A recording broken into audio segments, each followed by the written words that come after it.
Well, the year's come and gone, so it's time to look back at 2024 and think about the films that really stood out to me.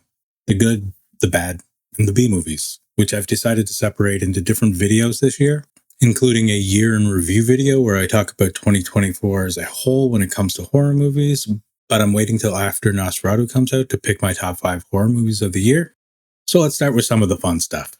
These are my top 5 B movies of 2024, in order.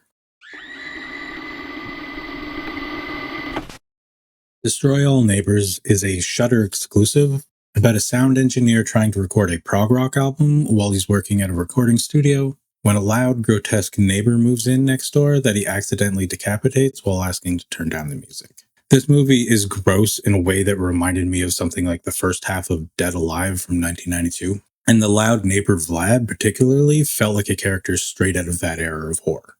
I did really enjoy this. It has some puppetry in it, which I tend to love in B movies. The story is good, the acting is good, and the third act is definitely a standout in the film, but the comedy just wasn't there enough to make it much higher than my 5th place pick. As much as this movie didn't stand out to me like the other movies on this list, it does have a certain charm about it, which makes it an easy pick for my top 5 of the year.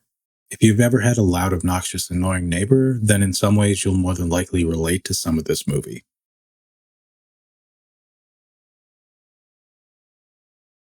This next one I gave an honorable mention in my top 10 Tubi original horror movies of 2024, which I plan to do again in 2025, but I didn't do a full review on this one, so let's do that right now.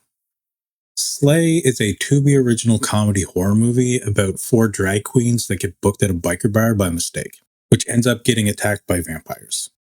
This movie is fun, silly, and obviously it leans heavily on the LGBT stuff, but the difference between the personality types of the drag queens and the bikers at the biker bar is part of what makes this movie so great.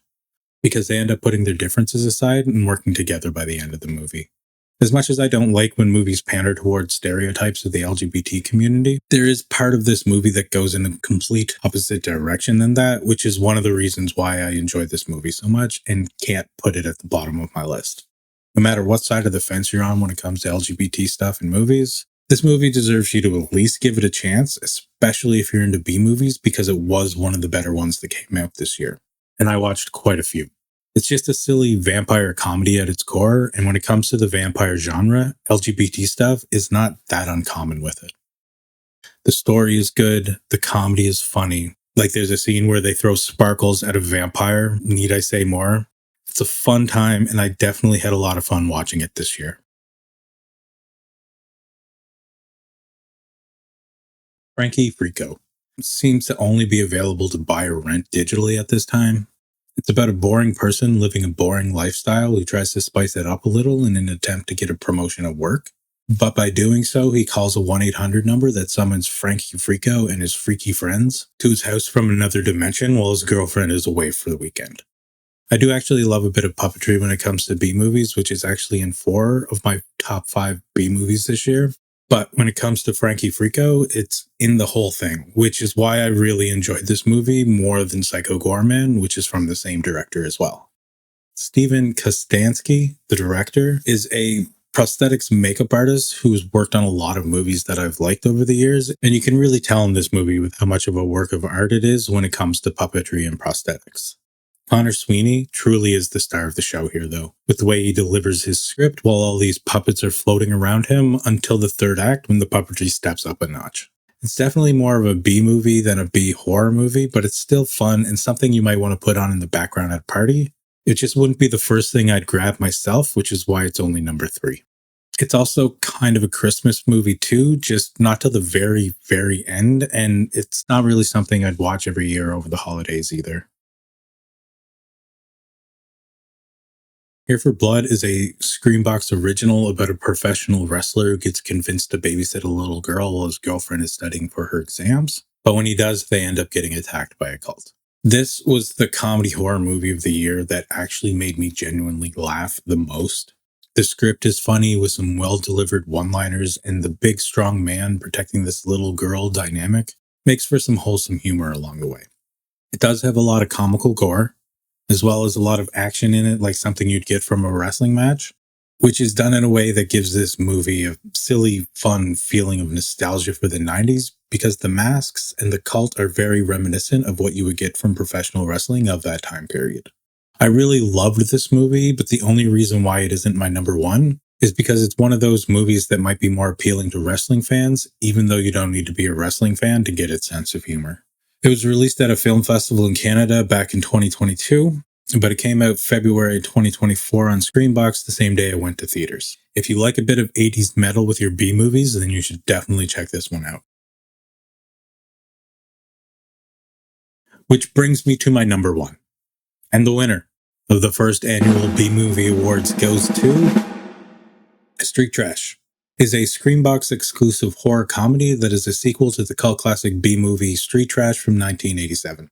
It tells the story about a group of homeless people fighting to survive after discovering the government and the rich have plotted to exterminate every homeless person in the city by using a chemical called Viper that causes people to melt. Street Trash has always been the type of movie that I consider to be pretty gory, but pretty in like a colorful way when it comes to its gore.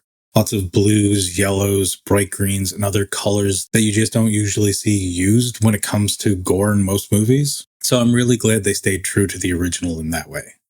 Both this and the original would be completely different movies if they went with all red gore like other horror movies usually do. But because there's all these different colors mixed in, it's easier to tell that it's fake, making it an easier watch for most people. They did step up the grossness from the first one like a sequel should, which is mostly all done with practical special effects like the first one, but there is some very minor CGI gore used very sparingly near the end as well. The acting and script felt pretty mid at the start, but the original wasn't great for that stuff either. The original was more of a work of art in the colorful, gory, melting death scene kind of way, and this one was more of the same in a good way. There was, however, a bit more story to this one than the first, and it actually had a bit of action in it, which I wasn't expecting, but definitely appreciated.